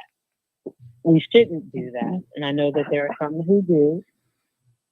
And then also Black fishing comes to mind when you think of the white people who start tanning themselves to become crispy. There is this woman that is on TikTok who tans herself to where she's your color, Roger, but she's a white woman. Yeah, I know who she is. I know what you're talking about. And it's insane. And then there was this one girl who was going on saying she was Black. Okay, wait. Can we rewind this a little bit? My bad. I need to rewind just a little bit. Let's rewind to Roger's color part. So one of her parents are Black, which is what made her Black, because at the end of the day, she's not Black. Or she tanned herself to make herself Black because she doesn't want to be white. Exactly. That's the one. Bingo. Oh. That's it. Ouch. Yep. That part. You know, that doesn't change. That doesn't change you unless you just totally like change your name and just move to another part of the world where people just think you're Black. I mean, they should have known that. You would think they would know that doesn't work. I mean, Michael Jackson tried it; it didn't work for him. That's attention seeking. That's bullshit. Right. Mike went the other way. Don't go there. Bullshit. Sammy Sosa did the same thing. Skin lightening and skin bleaching has been prevalent for a long time, just like tanning and all that have. I call bullshit on all of that. Vitiligo, alopecia, don't know your mama. None of that shit rings true. It's just an excuse, and I don't do excuses. Okay, yeah. So let me holler at you on that though, Crystal. You said you don't know what to say to these people. Let me help you out on that. The first thing you do is acknowledge the fact that, you know what, I appreciate you studying. I can tell that this probably bothers you because on some level you've actually found out just how horrific your people are. And it's just like I said earlier, don't run from the truth. Bad, evil, whatever. Cowards, there's a lot of shit I can utilize to describe them. And I mean every bit of it. Doesn't mean everyone is bad, no, but doesn't mean innately that they have a lot of it inside. Here's the deal. If you grow up a certain way, you can't relate to another way. So if you grow up in a privileged household, if you grow up, there are people that don't realize that food doesn't just show up to their house. They have no idea what a gallon of gas costs, a gallon of milk. They don't know any of that shit because they've never gone shopping. So they can't relate to you, just like they can't relate to being thought of, like you said, as the criminal the minute you walk in a store or an elevator or anything. I still deal with that shit. I go places, I'm dressed nicer. I have better, I have materials with me that show that I'm a professional, and people still look at me a certain way until I open my mouth. And then all of a sudden they realize I'm not asking for anything. I'm not begging for anything. As a matter of fact, I'm here to help you. You're welcome. Then all of a sudden they become friendly because you're one of the good ones, air quotes. So this shit happens all the time. Now, when people apologize, I do think that they are sincerely, they feel bad because they're like, wow, I can't believe we did that. But it kills me that it takes so far into your life to realize what your predecessors have done. And then you go, damn, we really did that. It's more shock than anything to them. See, that's why so often you hear other cultures go, what's the big deal? Just let it go. You know what? I'll let it go when the fucking Jews let it go. They don't let the Holocaust go. They don't let anything go. They claim, even though Jesus was the king of the Jews, they sure as hell, Jesus looked more like me than he did like motherfucking Matthew McConaughey. But they're not going to take that. They're going to cherry pick. So if they don't have to let it go, we don't have to let it go. But it's kind of been a universal agreement. If we all turn against them in particular, everyone else gets a pass. It just is what it is. But if you stop and think about it, on paper, and it is what it is. On paper, we are fucking superior in almost every way, if not every way. The problem is when that's been cherry picked and everything's been taken and the credit for it's been taken and spread around the world, it looks as though we are the scabs of the world. When we invented mathematics and science, we invented all kinds of shit. We've done everything. But you eliminate that, you erase that. You take those people that helped George Washington cross the Delaware and do what he did that look like me, you take them out of the picture. See, you take all of the people that look like us that helped turn the tide in the Civil War and you erase them from history. So the guilt is coming from people that are more aware of what's really going on. And this is a much more universally accepting generation that we're dealing with now. The past couple of generations have been very accepting of the what used to be called the melting pot, but now they want to call it a salad bowl because white people don't want to disappear. And that's their greatest fear, is that they're going to actually disappear as an actual culture. It is. That's why you have people going through shooting up shit, because they have to stop other cultures from procreating at what they consider an alarming rate. So when you encounter people like that, you don't have to get mad at them. You go, listen, I appreciate the fact that you've done your homework a little bit. You've studied and you've just barely scratched the surface of what people have to endure. But you'll never understand what it's like to walk a mile in my shoes, because you just can't. You flat out can't. Thank you for trying to sympathize, but you'll never understand, because at night you go home, you close your door, you're fine. You wake up, you look in the mirror and you go, man, I'm glad I don't have to deal with that. But for some of us that have to deal with it every single day, that nightmare never ends. See, you guys, I don't call the police. I've never called the police. I wouldn't. Shit, I got a better chance of just handling something myself or not. I would never call them. Because again, I don't have the same set of rules that apply to me. And I'm not going to outsource my safety personally or of my family to clearly a group of individuals that have an agenda. Now, I'm not going to get into that because we've already discussed that. We're going to cover that another day. But my point is, historically, it goes like that all the time. We get the leftovers, we get the cast off, we get all of that, and we still make the best of it. It just is what it is. It's just the nature of this beast. But when they do apologize, say, hey, you know what? You may not have done it, but someone who looks just like you did do it. So make sure you don't repeat it. And how you do that is you take corrective actions to your own behavior, and then you teach just one other person the exact same sentiment and actions and maneuvers that you are going to start to practice and exercise. That's what you say to them. You look them in the face and you don't get uncomfortable, because you can't rattle me. So don't get uncomfortable. You look them right in the eye and go, okay, I appreciate the fact that you're starting to see finally how things really are. And you, again, barely scratched the surface. But what I need you to do is do your part. Once you do your part, then I'll know you're truly sincere. Don't say some shit, feel bad, and cry because you're in my car. Maybe you had a couple of drinks, and then you go home and wake up and go, what the hell happened? No. Let me see. See, I hold your feet to the fire. I told you, I'm an accountability coach. Yeah. Don't tell me no shit on Monday and then tell me you forgot because you were drunk on Thursday, because I'll recall everything. So that's what you do. You have the conversation. You address the elephant in the room. And you let those people know that, okay, if you really want to, basically, I'm one of those people, you got to prove it to me first. Your word doesn't mean dick to me. But if you prove your actions is everything. It's not, if your words and actions don't match up, basically, you've said nothing to me. So once they show that they're willing to take those steps, you have my full support. And I'm absolutely a fan of yours. But until then, get the hell out of here. You're just talking. So that's how you begin that. And that's how we kind of break down these walls, because it takes good white people and good people of other ethnicities to really help. That's the only way we're going to get pulled along. We can't do it alone, even though we've tried. It's just the rules of the game don't allow us to do that.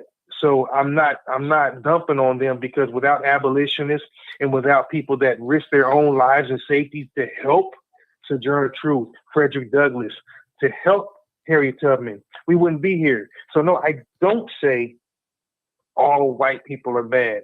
I say inherently they all have the same evil and they all have the same entitlement, things like that, because, if they are of a certain demographic, it's just true, because it's been inbred.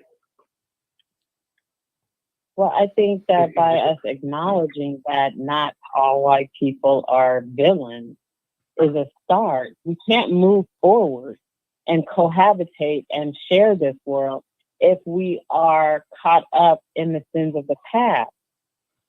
And that is a problem. Some people are so caught up in that they can't see the forest for the trees. They can't move forward. And I know the old cliche is you can't, move forward until you look back and know where you've been. But we know where we've been. We all know where we've been. It's been played and played and replayed over. Yes, we don't. Yes, it has over and we over don't. again. We don't know. We don't all know where we've been. We don't all know where we have been, because do you realize how many people you just admitted not too long ago that this woman had a vast that there was slavery. Everybody knows what was done in the past. Crack a book. It's there. Everybody knows. everybody don't crack a book. That part. Everybody don't crack a book. I get what you're saying. Anyway. I get what you're saying. But the simple fact of the matter is, either people have been living under a rock, or they don't know, about slavery. We all know about slavery. We all know about the Holocaust. No, these things. Why is critical race theory such a big hot topic? CRT is a hot topic because people don't want to hear it. What they did. They don't want to learn and be held accountable for what happened, what they did in the past. That is why they're afraid. This is the thing. Too, that if we're united, then we're stronger. They cannot beat us. Period. It can't. Well, sir. It's not gonna happen. But we have to know. Went to the KKK headquarters when they had made this statement that they were going to start killing black folks at 8:00. And this was, I think, on the 4th, if it was like the 4th of July, it was some significant day. And they said they were going to start killing black folks at 8:00. So the black militia went there to their headquarters, armed to the teeth. They marched. Agreed. One white person was even in range. They weren't even there. But that's a good example, but it's an isolated incident. This has to happen, and we can get into that all day long. What hypothetically needs to happen, and there have been things that we have done and that have been unfortunately stepped on. I'm not disagreeing with the unification that you're talking about, but I like what you mentioned earlier. Accountability is the number one culprit that either is not there or is deliberately overlooked. You're right. For those who committed the atrocities, whether it was them or their forefathers, they don't want to accept, acknowledge, or admit. But the sad part about it, and you don't have to agree, but there's a generation of people that don't have the same knowledge base that maybe was had beforehand, simply because it's not taught, it's been pushed down, it's been squashed, it's been whitewashed. And so again, we are dealing with a lot less working knowledge of the past. There are things that, I've learned on my own. That wasn't taught in my school. You have to seek that out. I know it wasn't taught at yours. You have to seek that out. And then you go to a different place and you start to learn even more. You see firsthand some things. You go, man, I knew it was bad. I didn't know it was that bad. And obviously, not having been there, everyone who gives you a story or gives an example can say whatever. What's up, me? No. I was just no. I raised my hand because I am one of those people. I was born and raised in the islands. We did not study the slavery and the bad part of what happened then. They had bit, and furthermore, I skipped that class, and that's on me because I didn't like my history teacher. He liked young girls, and I didn't fucking like him. Anyway, to hell with him. But that was the thing. So I did not get what I needed to get out of that. So imagine how many other people. Right. Imagine how many other people didn't like their teacher, didn't like whatever, missed out. Right. Okay. Exactly. Of course, a lot of us did. But not only that. Then I come to the States in 1990 when I first came to Miami, which is where my daughter was born. And then I started to feel that you from the islands, but you look like this, but you this like that. And oh, your daughter is black. And oh, you with a black man. And it was this ugly thing. And I was like, I'm from the islands where you got white, black, Indian, Chinese, damn near everything down there, a whole melting pot. And that's what I was raised with. And it was all love. And then I come up here and it's that black white thing, and I was just like, whoa. That's right. And then of course I go back home, I stay there another 10 years, then I come back to the States again, and it's still that ugly shit. And I'm like, okay, when does the shit end? And then I really start going back, because then I started going back into history 20 years ago, and to see what really happened, when it happened, how it happened, who was shackled, who did this, the masters and the slaves and the ships and all this shit. And I'm just going, this shit is crazy. And then I realized that every year after that, there's a certain time of the year where they start putting movies like Roots on the TV screen. And it starts this whole ugly cycle over and over and over. It's sad. Right. Yeah. But that's when cultural appropriation, you have certain. Listen, anybody that's got melanin, it can only come from one place. But if you have a different dialect, you can get away with saying I'm such and such, I'm whatever, other than I'm just black. So because of that, listen, Brazil has the largest black population on a freaking planet that's not Africa. But they don't say we're black, they say we're Brazilian. They look just like I do, same hair texture, same everything, speak Portuguese. But because of that, they get a pass. They can say they have a country, they have a culture, whatever. Their culture and country is the same shit as mine, but because there's a different dialect, they get a pass. You have to understand that people don't know. And listen, I was in Africa, and there was an African man who was blown away and said, "Why did this happen to us? Are you shitting me?" He was on the damn continent with me. And so when you say everybody knows, no, the fuck they don't. There are people who deliberately don't or won't see. And when you do that, your history gets lost, your story does not get told, and your children don't know. And then they grow up and they understand. It's like taking books out of the schools. It's like taking books out of schools or chapters of books or just print these books because they don't need to see this. That's what happens. You're being controlled. It happens in Africa. It happens everywhere.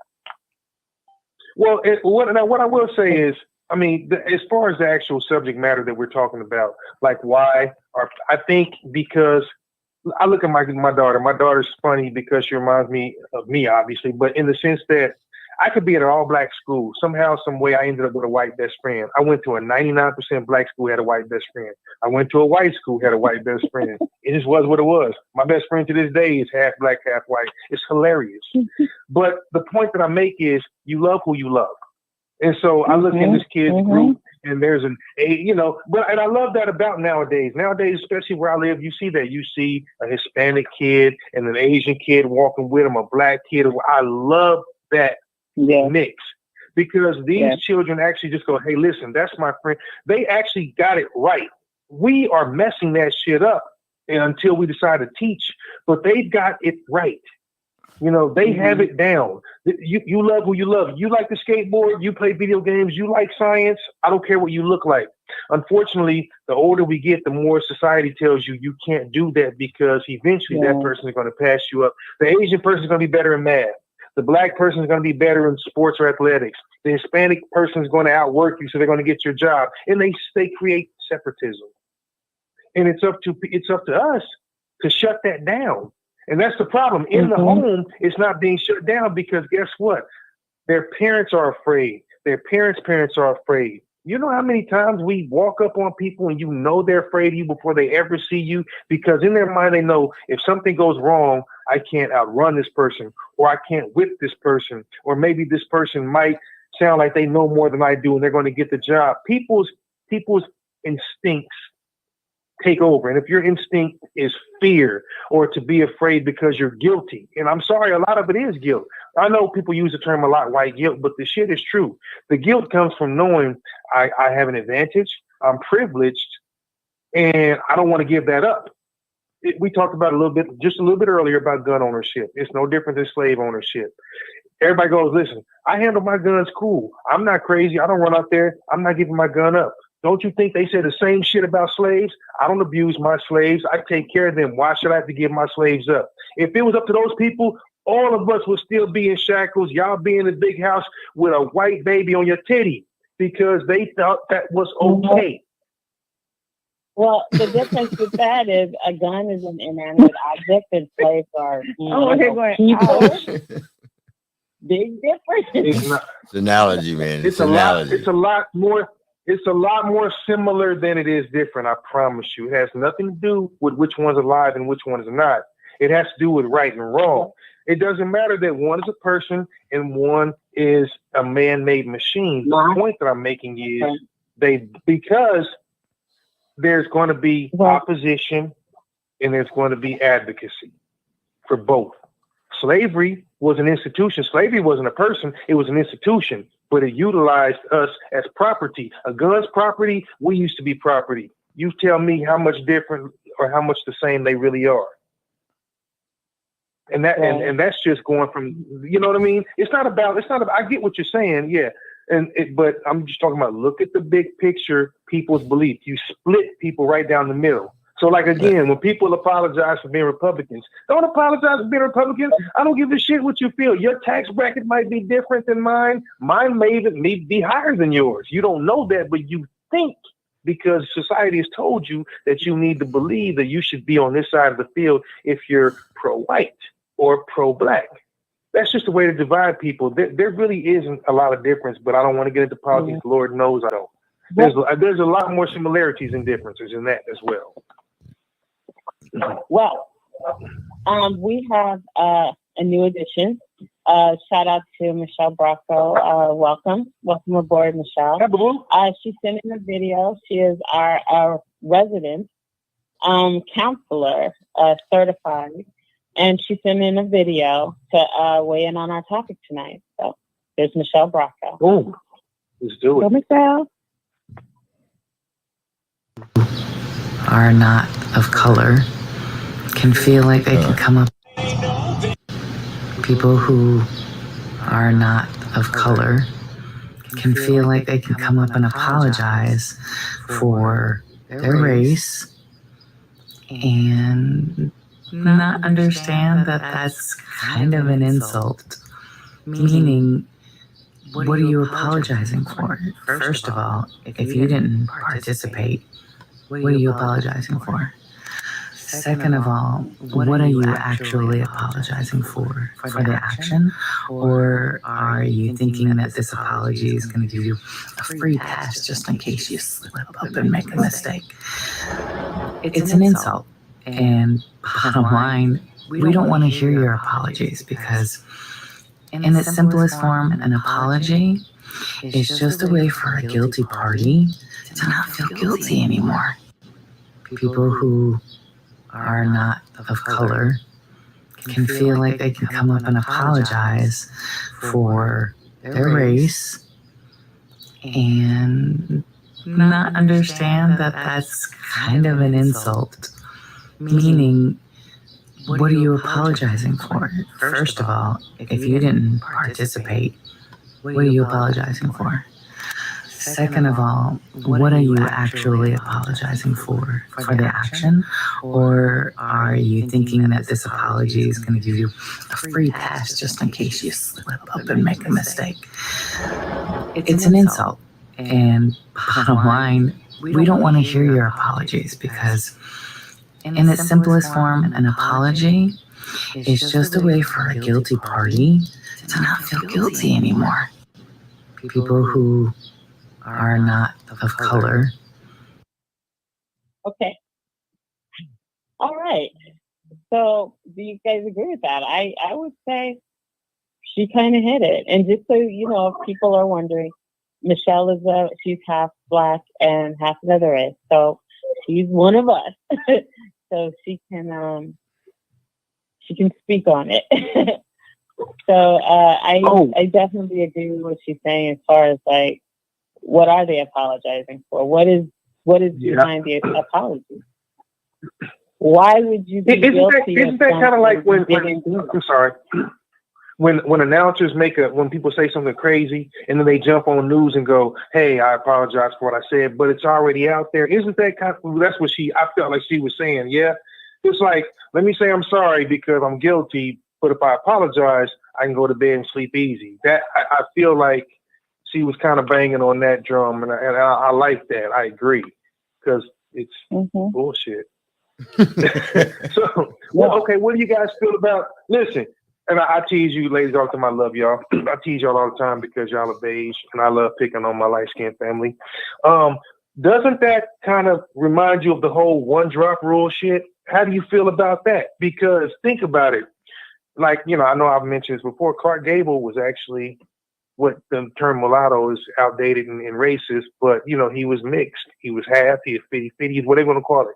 He had black blood, but he passed because he had to, he was in Hollywood, he was a leading man, he got to kiss white women, he got to do all the shit that you better not do if you right here. You can't be Bojangles doing that. So doesn't that contribute even further, the whole one drop rule? Like, you could have one drop of black blood because that's how they separated. It wasn't that you were beautiful or exotic or different or anything, because you know what? Look at Lupita. I always talk about Lupita because Lupita's fine as shit. Grace Jones was a bad girl, but then you come across, and we talk about the Halle Berrys, A-Rods, Mariahs. Listen, beauty comes in all shades, but in order to separate, they had to say, oh, she's got one drop. Meghan Markle, all these different people.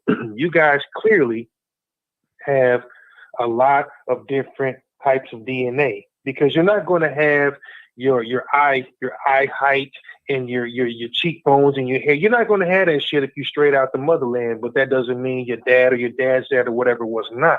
It just means you have codominance when it comes to your genetics. So see, think about what would have had to go on if you would have had to make a choice 70 years ago. So now for them to come back and apologize for making all those crazy, bogus laws and rules, again, what she's saying makes all the difference in the world. She would have had to claim being a white woman. She could not have acknowledged whatever side is not because of this.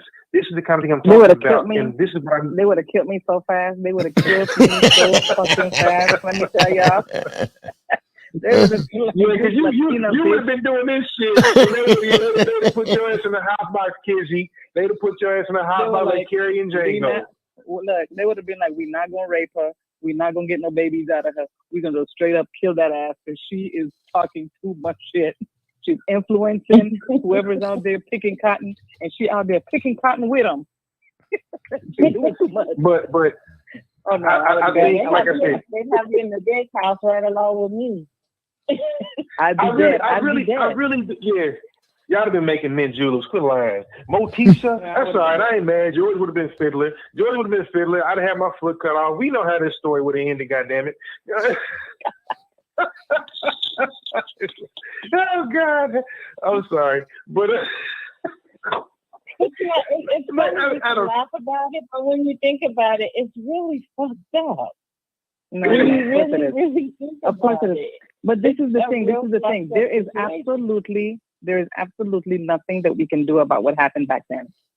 Absolutely nothing.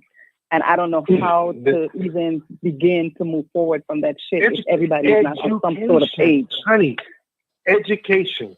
We all have the ability to look people in the eye and go, listen, you respect me, right? You respect my opinion. You hold me in a certain regard. So each one of us has a circle, and in that circle, you are an influence. And in that, and don't get me wrong, and we all have to see and deal with people outside of that circle, which means you always have an opportunity to have a teaching moment. You just can't freeze up on it. I don't give a shit if I rolled up on Bill Gates, Elon Musk. I don't care. I'm going to school you when it comes to this. I'm not going to get belligerent. Because I don't have to battle you that way. But I am going to make you understand. No matter what you say, you have no relatability to what I've gone through. Don't tell me you were hungry twice in college because your parents cut your credit card off. I'll stab you. But you don't understand what it's like to have your family broken up and taken away and all. You don't. And again, neither do I for that matter. But I think about the stories and the things that we have seen and learn if you deliberately educate yourself. And I mean, when you read that stuff, when you go see some of the ill effects of slave cabins and things like that, it just gives you a small inkling of wow, this actually. But here's what I will say, and this is going to sound crazy, but it's true. Without all of that happening, none of us would be sitting right here. Now look at your life and imagine if you lived in a hut by the river, the Candy Balongo, and you had a pot on your head, because guess what? Had all of that shit not occurred, we wouldn't be here. So you see how, unfortunately, the phoenix has to rise from the ashes. I'm just so glad that I didn't have to endure that. But for everybody who did, like I said, even if you're not a praying person, you have to pray for them, because without their sacrifice, you wouldn't be sitting here. There would still be, one continent full of peppercorns, a continent full of salt grains, and a continent full of popcorn. I mean, you just would not have what you have had this not occurred. No. I'm just glad I wasn't there to witness it. But it had to happen. It had to happen. Yeah. But that doesn't mean doesn't mean I'm going to forgive your ass. It doesn't mean until you start to do what you need to do to make it right. That doesn't mean I'm going to sweep it under the rug. Like I said, it took a long time for Japanese to forgive Pearl Harbor. The Jews still haven't forgiven the Holocaust. So kiss my ass. I'm not just going to let slavery go. I'm just not going to do it. And it's not that I was enslaved, but it's the fact that it's not even about slavery. It's about the treatment and the thought, the mindset. If the mindset changed, then we can say, okay, it happened, but here we are. But that mindset has not changed. That superiority complex, that God complex, that entitlement, it hasn't changed. I take every opportunity I can to educate somebody of a different culture. And if not, then that's what I have to. But you're not going to treat me a certain way because you once could. You can't now. My pride ain't for sale. My self-esteem isn't for sale. My dignity is not for sale. So that's really the be all and end all of that. Yeah. Well, everybody, this has been a great show tonight. Obviously, we're not going to solve that question tonight, but we will definitely continue at another later date. Hopefully, everyone, and thank you so much for rocking with us tonight. Everybody, go ahead and say your goodbyes. Well, I was gone last week. Missed you guys. It's good being back. I know it made me studying. George is he's daydreaming about his bike. So anyway, take care of yourselves and take care of each other. I'm out. Guys, one love. God bless. See you guys next week. And yeah. Hey, shout out to iStudded Management and all my beautiful sponsors. And Trey, thank you for hanging on as long as you hung on. And yeah. Actually, I was chatting through our chat app for my website, we have people that they go to the website to watch the show or whatever, and then they start chatting with that chat on the website. That just goes to us and not to the show. So I was trying to explain that to right. You can't read. I know, right? Right. But Yeah. I bet I could read that 15% interest rate they hit us with though. But right. Yeah. That part. But in the meantime, thanks for watching. Peace, love, and hair grease. All right. Thank you so much for rocking with us tonight. You've been listening to CB and the Boys. We come to you every Wednesday for your Midweek Motivator, bringing you music, motivation, laughter, and a whole lot of fun. Hopefully you got motivated tonight. Hopefully you enjoyed the show and you really, really came away with something. We had a great topic tonight, and we will be back next week. To take us home, we have BTS Butter. It'll be on for 2 minutes, and here we go. See you next week. Bye.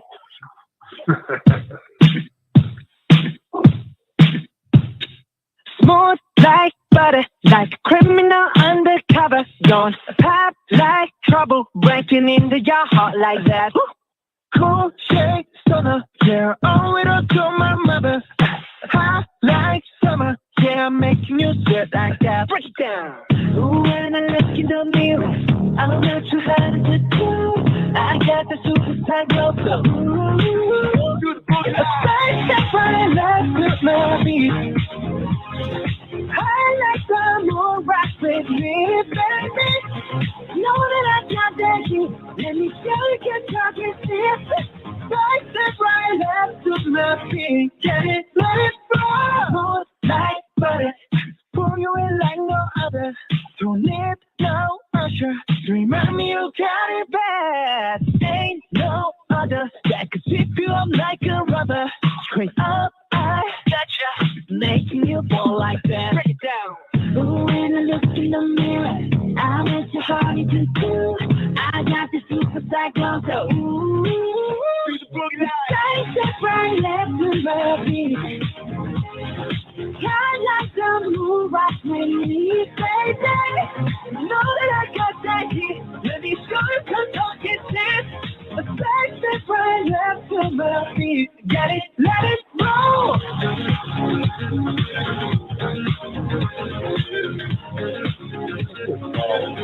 Get it, let it roll.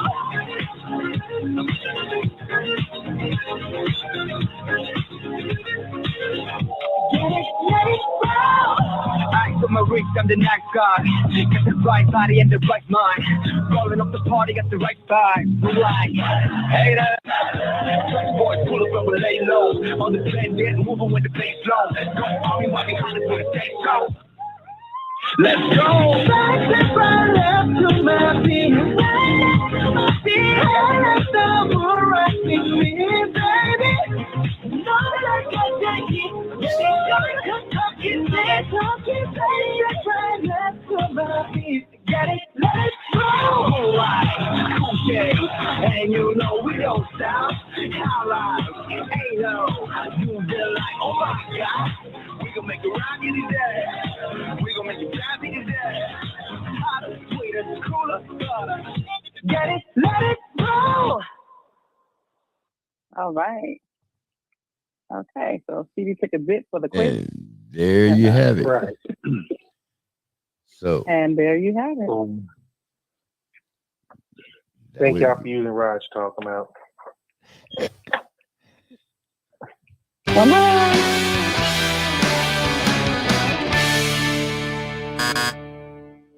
CB and the boys are leaving the building. Thank you for using Blog Talk Radio. Goodbye.